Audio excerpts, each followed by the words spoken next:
Hola, buenas noches. Mi nombre es Uriel Arreguín. Bonsoir, mon nom c'est Uriel Arreguín.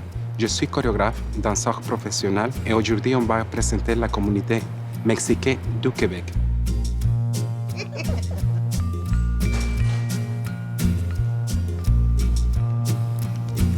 Enjoy.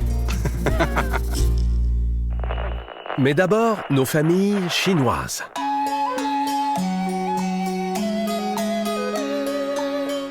Nous voici à Brossard, sur la rive sud de Montréal.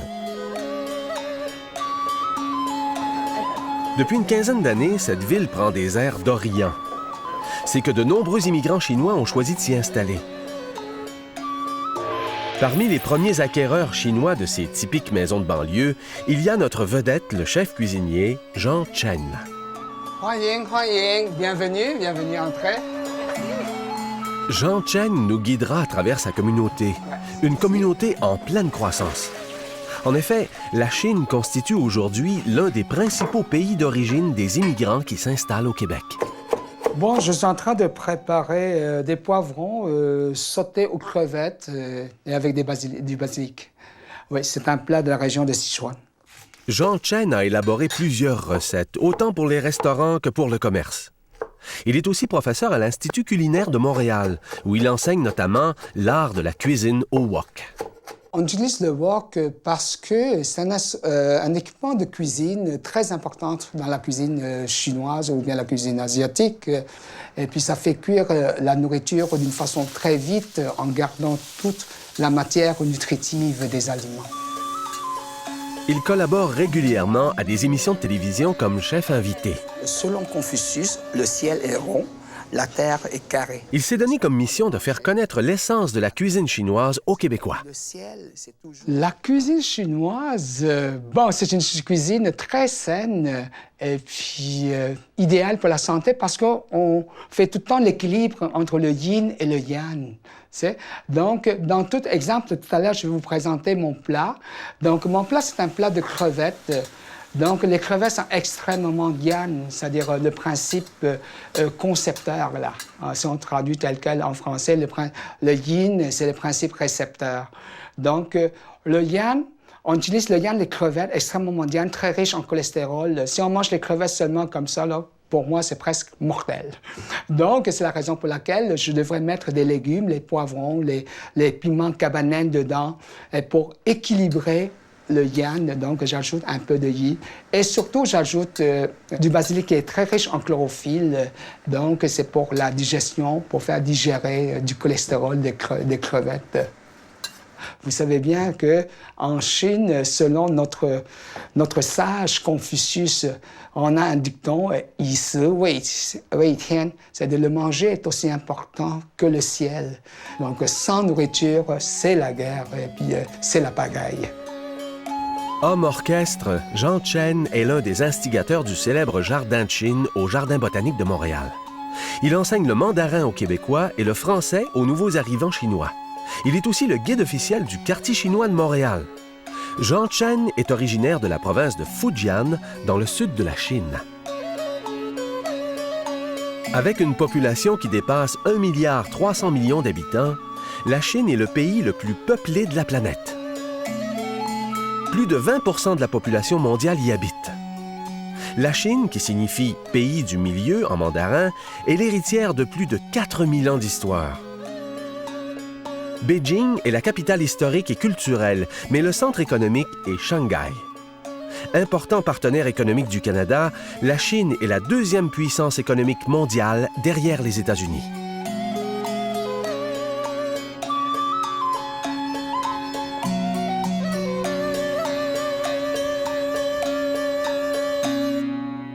On est dans la salle des ancêtres, parce qu'en haut, c'est le salon pour tout le monde. La salle des ancêtres, on n'ouvre qu'à l'occasion des fêtes de commémoration seulement. Et ce côté-ci, c'est mon grand-père. Et un peu plus bas, c'est mon père. Et ce côté-ci, c'est ma grand-mère. Et puis la petite photo, c'est ma mère. Oui, c'est la première fois que je présente, c'est au public, on pourrait dire, que l'autel des ancêtres. D'habitude, on le met pour la famille seulement. Bon. Mon père m'appelait le patapouf. Ouais, j'étais ici. Et puis c'est mon père et ma mère. Jean Chen est né en 1961 dans une famille aisée. Il étudie dans les meilleures écoles où il apprend notamment le français. Mais la vie sous le régime communiste n'est pas facile pour la famille. On n'osait pas trop montrer non plus de la richesse. Et puis parce que les voisins n'aimaient pas du tout. Mais finalement, mon oncle a été emprisonné par le régime, le deuxième régime communiste, c'est-à-dire la révolution culturelle. Et puis il a été emprisonné pendant une quinzaine d'années.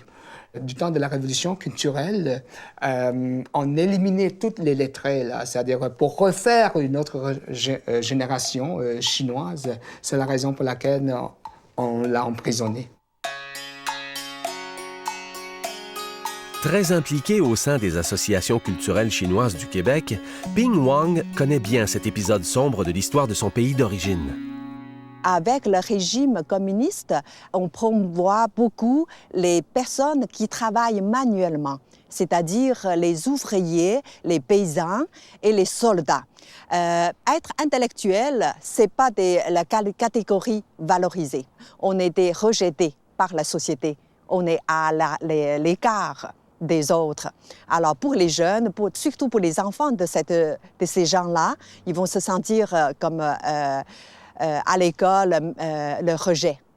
En 1966, il se produit en Chine ce qu'on appellera plus tard la révolution culturelle, où Mao lance une nouvelle forme de révolution. Parce que la première révolution plus classique qu'il a tentée, un peu sous le modèle soviétique, d'une industrialisation accélérée lors de la période qu'on a appelée du grand bond en avant, c'est un échec lamentable, qui a correspondu, il faut le dire, avec une période de famine et de disette. Donc, on lance comme une sorte de deuxième révolution, et Mao, sa compréhension de l'échec de la révolution antérieure, c'est qu'il y a deux groupes qui n'ont pas suivi. C'est d'abord le groupe des cadres intermédiaires du parti. 75% d'ailleurs de ces cadres intermédiaires vont être limogés. Et ce sont les intellectuels qui ont une attitude défaitiste par rapport à ce grand idéal communiste que la Chine veut promouvoir. Le bilan de la révolution culturelle en Chine est très, très lourd. C'est environ 10 millions de personnes qui vont être emprisonnées. Les chiffres varient, on dit entre 1 et 3 millions de personnes qui vont être tuées durant cette période, donc fin des années 60. Pour ne pas éveiller les soupçons, les membres de la famille Chen quitteront la Chine individuellement sur une période de quelques années. En 1970, c'est au tour de Jean. À 19 ans, il est admis comme réfugié politique au Canada et rejoint sa sœur, déjà installée à Montréal. Je me souviens aussi que ma sœur m'a dit d'aller chercher des ailes de poulet chez Stenberg. Dans le temps, il y avait Stenberg, là, juste en face de la rue d'Orient. Et puis, le patron m'a dit, mon petit, là, ici, on ne vend pas d'ailes de poulet. Ouais, nous autres, on ne mange pas d'ailes de poulet, on vous donne. Et puis, tous les jours, on m'en donnait un paquet d'ailes de poulet gratuit. Et les gésiers de poulet aussi. Parce qu'on adore les ailes de poulet, les gésiers. Gratuit! Donc, tous les jours, là, à 3 heures de l'après-midi, on nous a donné. Ouais, on est bon. Parce que dans le temps, on n'était pas riche du tout. C'était très, très difficile. Donc, c'est grâce aux ailes de poulet de Stenberg. Pour l'adaptation ici, je suis allé travailler dans une famille québécoise pour s'en occuper d'un enfant handicapé. C'est la raison pour laquelle, moi, c'était bien aussi. J'ai beaucoup appris la coutume québécoise, les traditions québécoises, la grande famille, la famille Jean. Fait étonnant, la vague des réfugiés chinois qui arrivent au Québec dans les années 1960 et 1970 vit en marge du quartier chinois de Montréal. Dans le temps, c'était les Toisanais, c'est-à-dire les Chinois d'un petit village de la région de Canton qui étaient ici. Et moi, je suis originaire de Fujian, donc je n'étais pas la bienvenue là.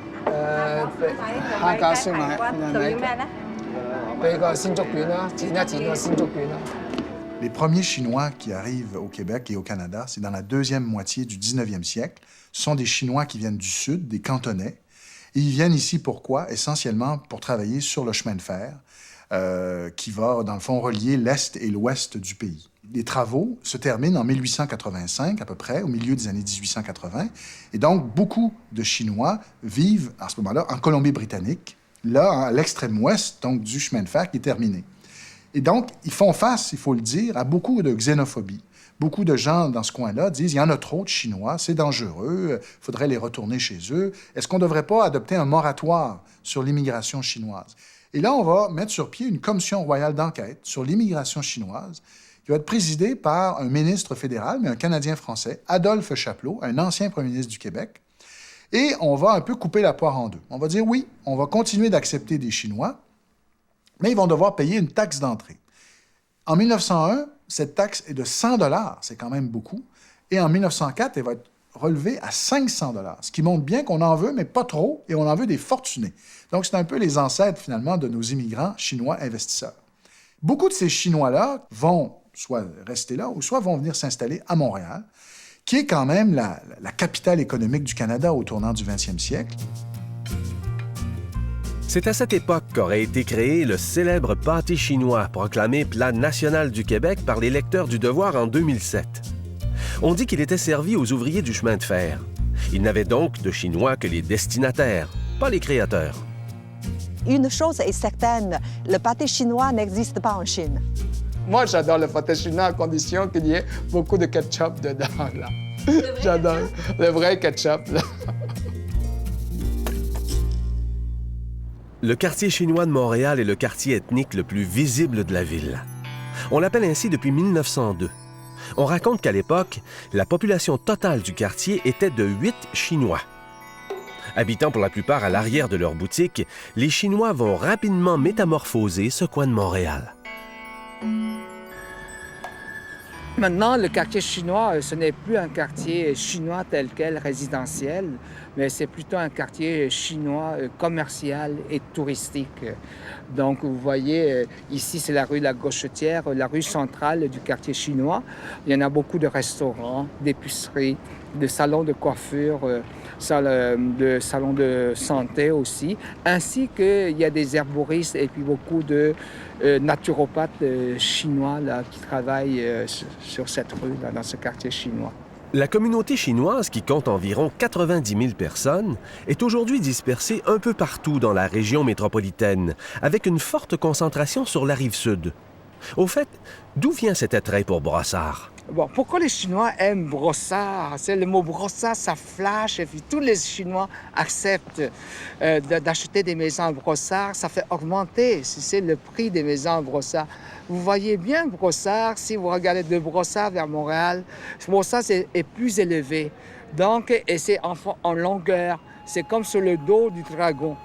Donc, les Chinois aimeraient acheter des maisons sur le dos du dragon selon le feng shui. Vous connaissez un petit peu sur le feng shui, là, c'est l'orientation des maisons, de paysages aussi. C'est la raison pour laquelle le premier quartier chinois résidentiel, en sortant du quartier chinois de Montréal, c'est plutôt Brossard. Il y en a des mailles, c'est des centres d'achat, là, qu'on fait juste exactement comme Hong Kong. Le corps ne doit pas faire d'arrêt, doit toujours avoir un rythme égal pour permettre au chi de bouger tout partout dans le corps. Alors, une personne qui pratique le tai chi, ça garde des gens en santé longtemps, ça huile le corps, quoi.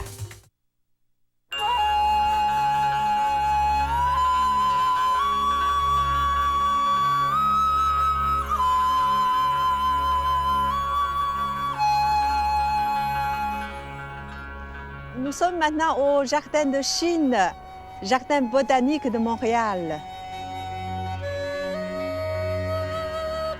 Ça, c'est un style de Suzhou Yuanli, c'est très connu. Alors, souvent, c'est un style de jardin chez les familles aisées. Et toutes les matières ici ont été importées de la Chine de façon authentique, même les arbres, les roches, tout. Chaque morceau, il y a une histoire à raconter. Alors, il faut prendre le temps de regarder, de vivre le moment. Ça, c'est le charme du jardin de Chine. Réalisé sous l'impulsion de Pierre Bourque, le directeur du Jardin botanique qui deviendra maire de Montréal, le Jardin de Chine, conçu en collaboration avec la ville de Shanghai, est inauguré en 1991. Au fil des ans, il devient un incontournable pour les touristes qui visitent Montréal et un lieu significatif pour la communauté chinoise du Québec. Ça a aussi créé un lien entre la communauté chinoise et les Montréalais et avec la Chine.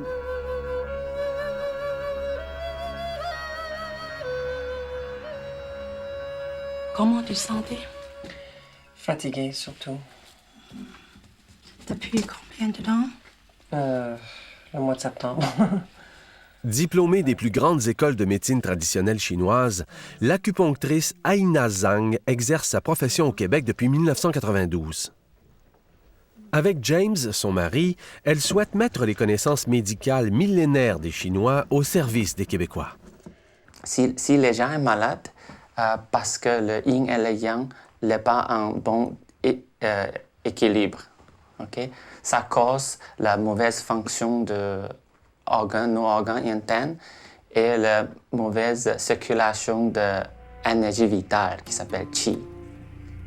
Et on peut utiliser l'acupuncture avec notre méthode thérapeutique médecine chinoise pour ajuster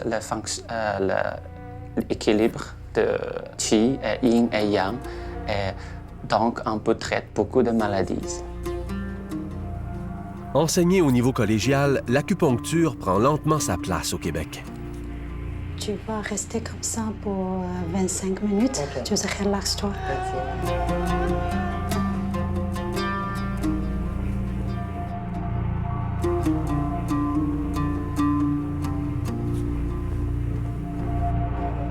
Aina complète le traitement d'acupuncture par une prescription d'herbes. Pour le bien-être des patients, les Chinois rêvent du jour où la médecine occidentale et la médecine chinoise cohabiteront harmonieusement dans les hôpitaux québécois. Même dans les grands hôpitaux, maintenant, quand c'est rendu aux soins palliatifs, les gens ont recours à la médecine chinoise pour le soulagement. Alors, ça fait qu'avec la conscience que les gens ont et aussi les limites des ressources, on va de plus en plus à recours à la médecine chinoise pour compléter, parce qu'il y a leur place et il y a des bienfaits évidents et il faut aller plus loin. Une autre contribution importante des Chinois se traduit par des arts martiaux.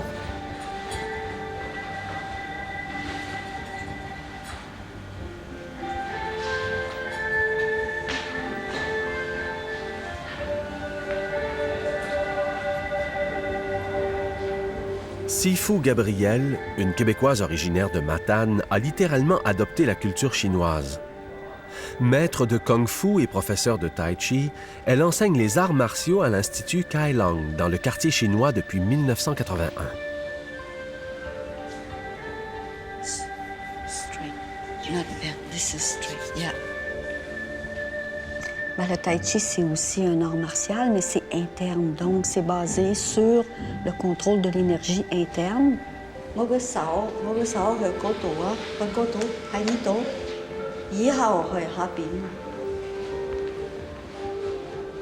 Le corps ne doit pas faire d'arrêt, doit toujours avoir un rythme égal pour permettre au chi de bouger tout partout dans le corps. Alors, une personne qui pratique le tai chi, ça passe tout partout, dans tous les ligaments, tout partout.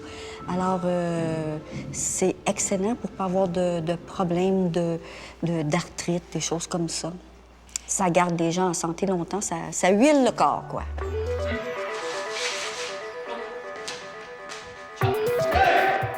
Popularisé en Occident par l'acteur Bruce Lee, le Kung-Fu gagne en popularité auprès des Québécois de souche et des enfants de l'immigration. Bien, le Kung-Fu, c'est l'art de l'attaque et de la défense, tout simplement, qu'on utilise en donnant des coups de pied, des coups de poing. Pas trop fort pour les nouveaux. On imite des animaux comme le tigre, comme la grue ou d'autres animaux. Mais c'est tout simplement une façon de s'épanouir aussi. Yat! Yat! Yat! Sors! Sifu Gabrielle est aussi la première Québécoise à enseigner les danses traditionnelles chinoises, dont la célèbre danse du lion. Ben, la danse du lion, c'est aussi le kung-fu qui est caché. On ne le voit pas, le kung-fu, parce que quand on pratique la tête de lion, il y a vraiment une façon de tenir la tête qui fait que c'est pas nécessairement facile. Il faut tenir les mains d'une certaine façon. Ça prend beaucoup d'habileté, de flexibilité pour tirer les cordes en dessous en même temps. Et il faut mettre un esprit au lion, ce qui n'est pas facile. Symbole de la force, les lions protègent l'entrée du quartier chinois et celle de nombreux commerces.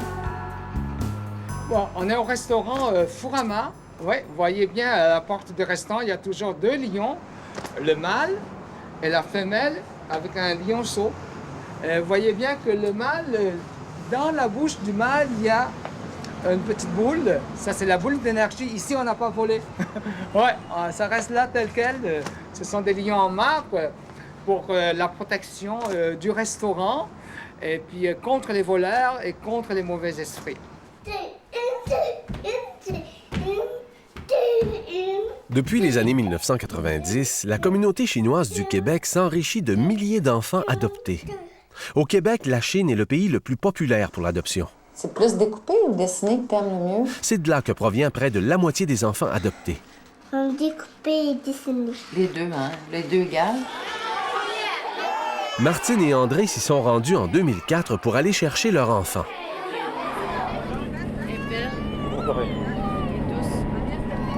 Léa a aujourd'hui 4 ans. Papa, tu sais, quand j'étais un petit bébé, j'ai vu une photo, j'étais dans le panier quand j'étais petit bébé. T'étais dans un panier? Oui, quand j'étais petit bébé, dans la photo. Oui, on avait une photo de ça. C'est vrai. Ah, c'est vrai, ça. Oui, c'est vrai, ça l'avait marqué. Ça l'avait marqué. Oui, ça. oui. Tu veux dire un secret, papa? Comme plusieurs parents adoptifs, Martine et André tentent de préserver et même d'enrichir le lien de Léa avec la culture chinoise. C'est parce qu'il faut savoir qu'en Chine, quand on adopte, en tout cas, nous, dans notre cas à nous, on est arrivé devant le notaire, puis le notaire il nous fait sous serment. Un des serments, c'est d'élever notre enfant dans la culture chinoise, ou essayer, en tout cas, de lui donner un peu de cette culture, puis pas l'oublier, tu sais. Fait que moi, j'ai trouvé ça très touchant, j'ai trouvé ça très, très grand, très beau. Fait qu'on y pense souvent, puis on se dit, bon, il faut faire un petit effort, là. Donc, prendre des cours de mandarin, peut-être, qu'elle soit capable de parler en mandarin quand elle va être plus grande.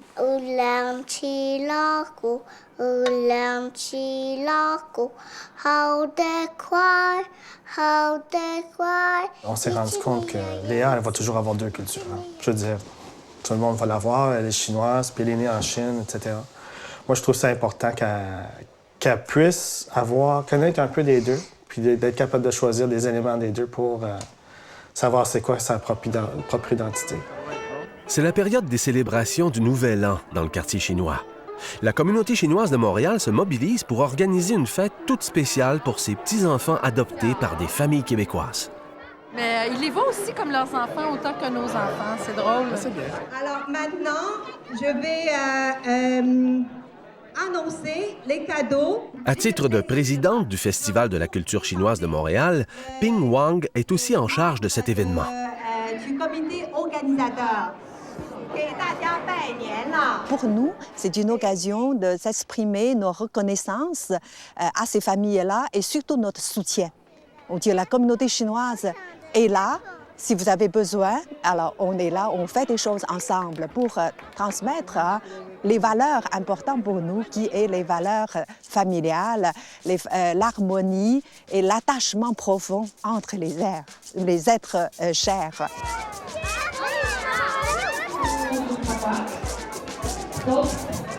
La communauté chinoise nous a aussi donné des gens très impliqués, comme Zhao Xing-Wu, candidate du Parti québécois pour l'arrondissement de Mont-Royal, et comme l'influente femme d'affaires Pierrette Wang. Il y a aussi Yin Chen, auteur de plusieurs romans chaleureusement accueillis par la critique. Albert Kwan, comédien de talent qui a grandi à Drummondville.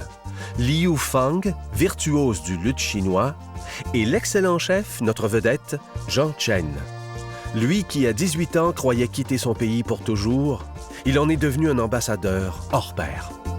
Je retourne presque tous les 2 ans, mais avec un groupe québécois. C'est un échange de culture. J'organise des groupes pour amener les Québécois à visiter la Chine au fur et à mesure. C'est un groupe de l'Académie culinaire. On est allé pour apprendre à faire la cuisine dans chaque province. Ouais.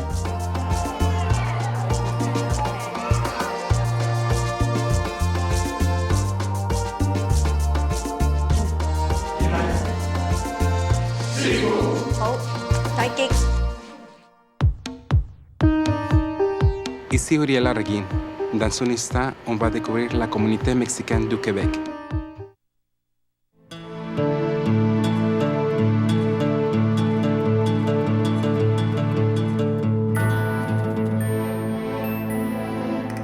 En cette grise journée de pluie hivernale, nous avons rendez-vous, quel bonheur, avec le soleil du Mexique.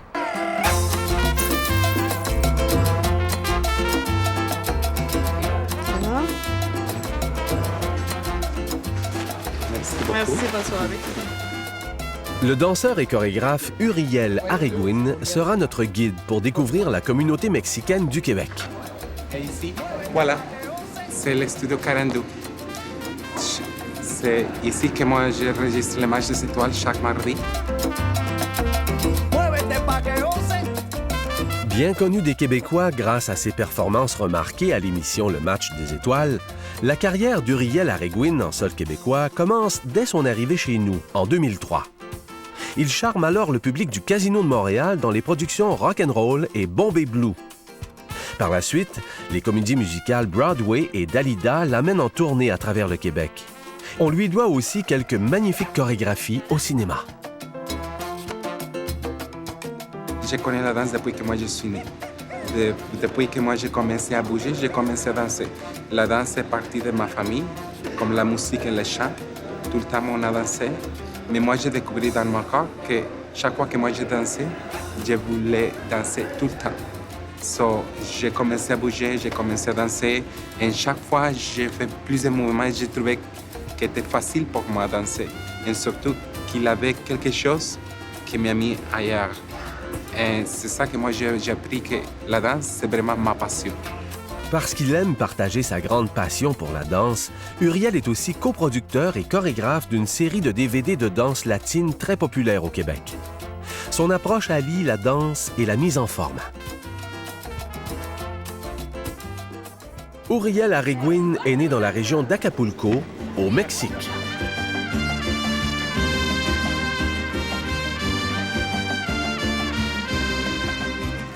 Situé au sud des États-Unis, le Mexique compte plus de 107 millions d'habitants. Sa capitale, Mexico, est l'une des agglomérations les plus peuplées de la planète, avec plus de 22 millions de personnes. Le Mexique est l'héritier de plusieurs grandes civilisations, les plus connues étant les Mayas et les Aztèques, dont les spectaculaires constructions enrichissent le patrimoine mondial. Avec ses superbes villes coloniales, ses paysages et ses plages, le Mexique est une destination de choix pour les touristes québécois, et ce, depuis plusieurs décennies.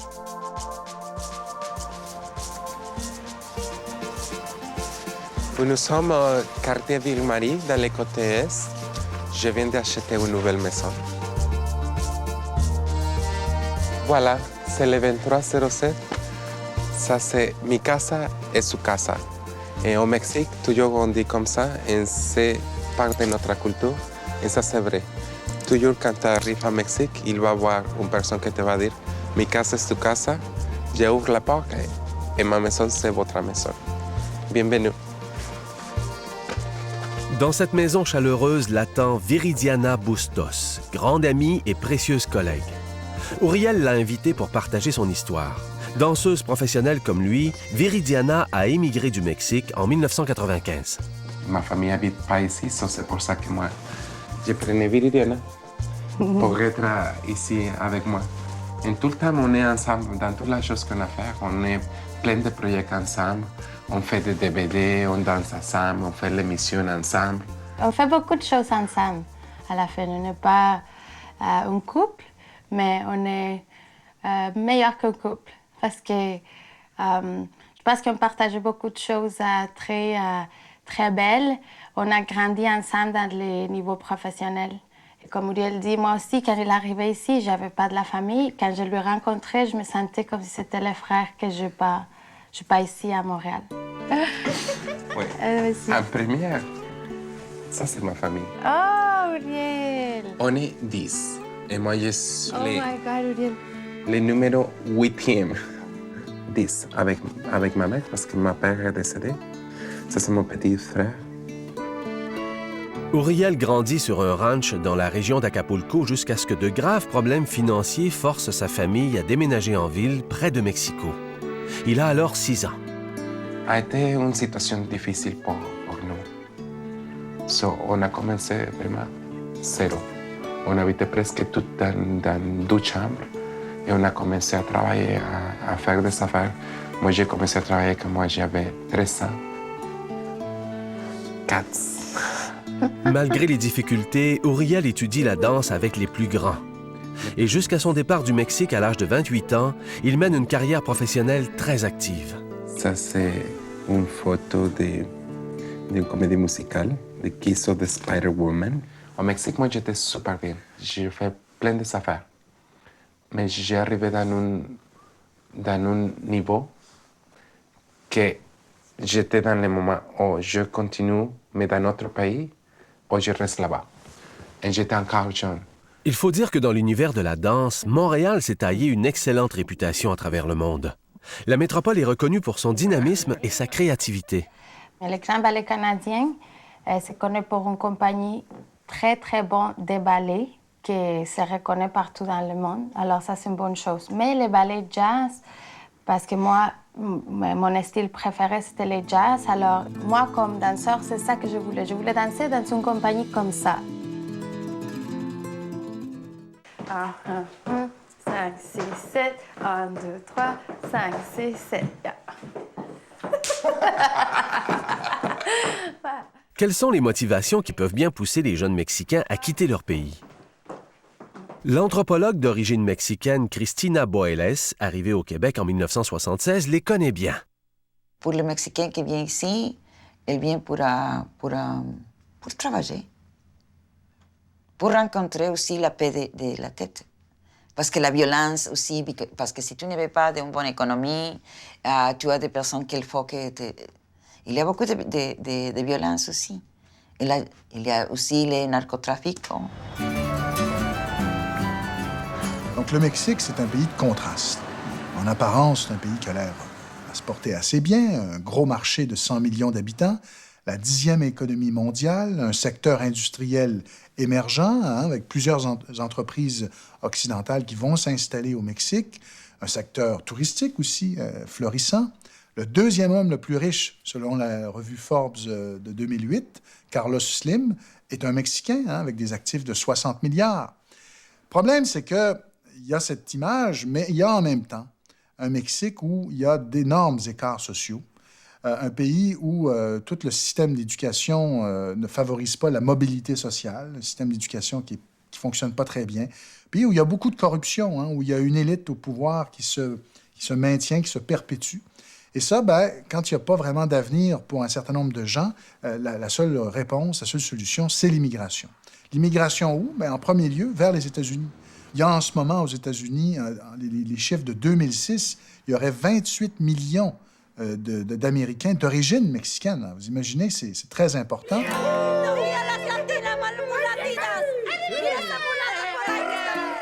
Au Québec, la communauté d'origine mexicaine compte environ 14 000 personnes. La majorité d'entre elles est arrivée récemment, entre 1991 et 2001. Mais leur présence chez nous remonte à plus de 100 ans. Le premier consulat du Mexique à Montréal date de 1888 et l'Expo 67 marque la première petite vague d'immigration composée principalement de restaurateurs et de musiciens, dont les très populaires mariachis. Et toutes ces musiciennes avaient resté ici. Tous les musiciens qui ne sont pas mariés s'avaient marié avec des Québécois, des femmes québécoises. Ça veut dire qu'il y a une tradition de mariachi maintenant que c'est mexicain québécois.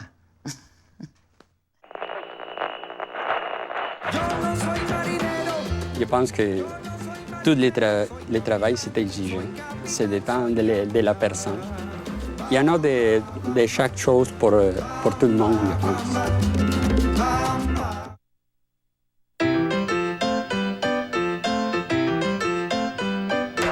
Dans les serres de Noël Wilson et Fils, producteurs de plantes annuelles et vivaces de Saint-Rémy, au sud de Montréal, les travailleurs mexicains constituent une partie de la main-d'œuvre depuis 1992. José Estrada, pêcheur de son métier, en est à sa 4e expérience. En México, pues, poquito. Es poco el trabajo que tenemos en México. Sí. A veces trabajamos, a veces no. Sí. Por eso es que venimos aquí a trabajar, aquí a Canadá, claro. Sylvain Wilson, l'un des propriétaires, voit augmenter leur nombre année après année. Hey, la máquina está muy bien. Hey, checar la nueva televisión. Sí, está la televisión que ya pasa. Il supervise actuellement la construction d'une 2e maison érigée sur le site pour héberger les travailleurs. Puis d'ici une semaine et demie, on va recevoir 8 autres Mexicains. Puis dans le mois d'avril, on va en recevoir 4 autres. La maison, elle a une possibilité de 36 personnes. La raison pourquoi on a bâti plus grand, c'est parce qu'on pense d'ici une couple d'années, au niveau de la main-d'œuvre locale, la main-d'œuvre québécoise, on va commencer à avoir un petit peu plus de misère à pouvoir avoir du monde ici localement. Puis on pense que d'ici une couple d'années, les Mexicains vont tous faire l'ouvrage horticole qui est ici, dans les serres. Le programme des travailleurs saisonniers mexicains, c'est un programme qui existe depuis longtemps, contrairement à ce qu'on pourrait penser. Ça existe depuis 1974. C'est une entente qui avait été paraphée par le Canada et le Mexique. Et le but, c'est de faire venir au Canada une main-d'œuvre qui peut travailler notamment dans le secteur agricole. Alors, la main-d'œuvre en question est choisie par le gouvernement mexicain. Et les gens qui viennent au Canada et au Québec sont astreints au code réglementaire des normes du travail du Québec ou du Canada. Pourquoi une entente comme celle-là qui attire, bon an, mal an, presque 12 000 personnes, dont 2 500 au Québec? On peut dire que c'est étonnant. Il y a un taux de chômage au Canada, au Québec. Pourquoi? Parce que, visiblement, il y a un domaine, dans le domaine agricole, le domaine maraîcher, par exemple, ce domaine-là n'attire pas les Québécois autant qu'il le devrait peut-être. C'est un domaine difficile, éreintant, peu payant. Et donc, on a ressenti le besoin, alors que pendant très longtemps, c'était les Canadiens français qui allaient travailler aux États-Unis, on a ressenti le besoin d'attirer des travailleurs étrangers ici. Les travailleurs mexicains gagnent en 1 heure le fruit d'une journée complète de travail au Mexique. Même s'il y a place à certaines améliorations quant aux conditions de travail, il reste que la contribution de ces travailleurs est indispensable à l'agriculture au Québec. Je pense que tout le travail, c'est exigeant. Ça dépend de la personne. Il y en a de chaque chose pour tout le monde, je pense. Cette migration saisonnière a aussi changé le visage de plusieurs petites municipalités du Québec. L'apport des quelques 1000 à 2000 travailleurs qui débarquent dans le village de Saint-Rémy au plus fort des récoltes est majeur pour l'économie locale. Ces gens-là, nous avons les produits mexicains, exprès pour les gens qui viennent ici travailler saisonniers, de avril à fin septembre environ.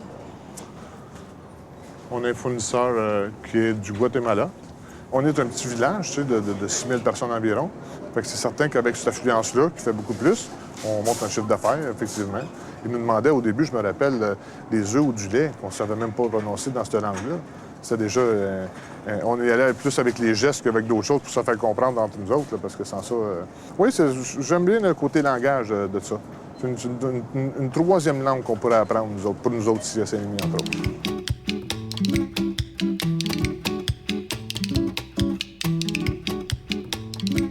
Moi, je travaille sur de l'aggloméré du bois, avec une toupie, un routeur.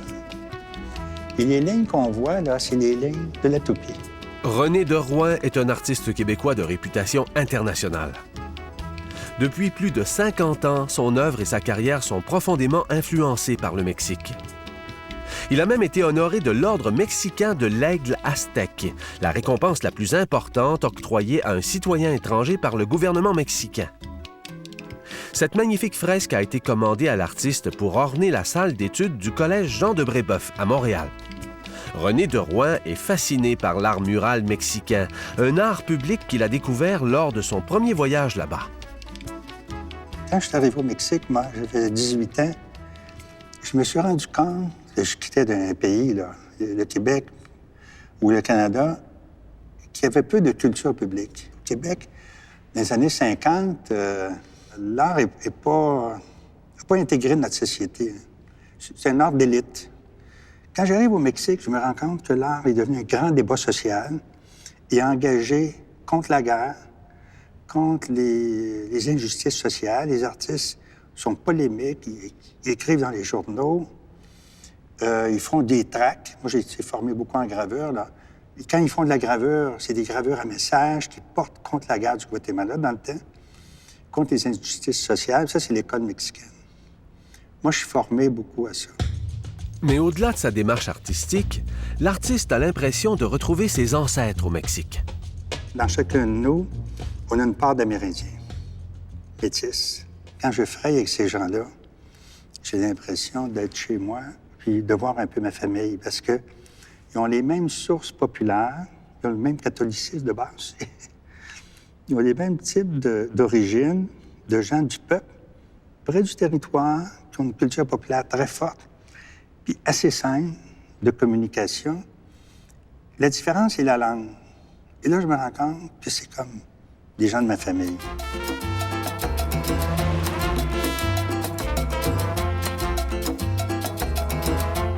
Georges Juarez souhaite faire connaître sa cuisine traditionnelle aux Québécois dans son restaurant Le Coin du Mexique. Aujourd'hui, moi, je vais le dire, depuis que j'étais arrivé à 95, je voudrais montrer la vérité du Mexique, les vrais saveurs, les vraies cuisines mexicaines. Pourquoi? Parce que j'ai vu, par exemple, les Italiens sont entrés, ils apportaient la pizza, les Grecs, tout le monde est rentré et ils sont rentrés avec ces gastronomies, ils sont bien acceptés. Moi, je voudrais aussi que le monde qui connaît le Mexique, il connaît aussi la cuisine mexicaine. Tacos de bistec? Bon appétit. La cuisine mexicaine, c'est vraiment fascinante. On a l'ancien, on a l'espagnol, on a les arabes, on a les juifs, on a les italiens, on a les français, parce qu'ils sont de différentes immigrations qui avaient venu. Et toutes ces choses, c'est la cuisine mexicaine. La cuisine mexicaine aussi, c'est très varié, parce que comme la géographie du Mexique, c'est bien varié aussi. Georges déplore que cette richesse ne se retrouve pas dans les restaurants mexicains du Québec, ni sur les étalages qui offrent trop souvent des produits Tex-Mex. Tex, c'est de Texas, et Mex de Mexico. Vous savez, c'est la province de Texas, la frontière entre Mexique. Alors, il y a beaucoup de Mexicains qui traversent la frontière pour travailler à Texas. Ils ont adapté sa gastronomie, mais c'est sans piquant. Ah, tu aimes la tortilla de maïs? Moi, je ne mange pas le maïs parce que le maïs, c'est pour les animaux. Alors, je mange la tortilla de farine. Et c'est là qui a adapté toute la cuisine mexicaine, je veux dire, ou les costumes mexicains à sa manière. Je vais préparer la soupe de tortilla. C'est le bouillon de tomate. Que là-bas s'appelle sopa azteca. Pourquoi? Parce que ça vient de la même racine de la tortilla, les choses que les Mexicains mangent de base. Ça vient depuis les Aztèques et les Mayas qui cultivaient le maïs. Ensuite, je le mets dans la friteuse. Ça, vous mettez là, et le mettez dans la friteuse. Après, je mets la sauce, un peu de crème sûre et fromage. Ça, c'est la soupe de tortilla. C'est une spécialité mexicaine. L'influence mexicaine au Québec ne manque pas. Parmi les personnalités marquantes, on retrouve Gilberto Flores Patiño, un écrivain marié à une Québécoise qui publie en français. Le danseur de renommée internationale Marcelo Juarez Villa, qui s'était donné comme mission de faire connaître la culture mexicaine partout au Canada. Sans oublier Lassa de Sela, une chanteuse américano-mexicaine vivant au Québec. Sa musique est un métissage de traditions mexicaines et de rock. Et bien sûr, notre vedette, le danseur Uriel Arreguin. Comment perçoit-il son apport à sa nouvelle patrie d'adoption? Moi, j'aimerais vraiment faire les liens entre Mexique et Montréal et Québec et montrer la danse à les enfants. C'est ça que moi je dirais parce que c'est les enfants, les futurs de la danse. Et j'aimerais montrer la communauté mexicaine à les enfants québécois.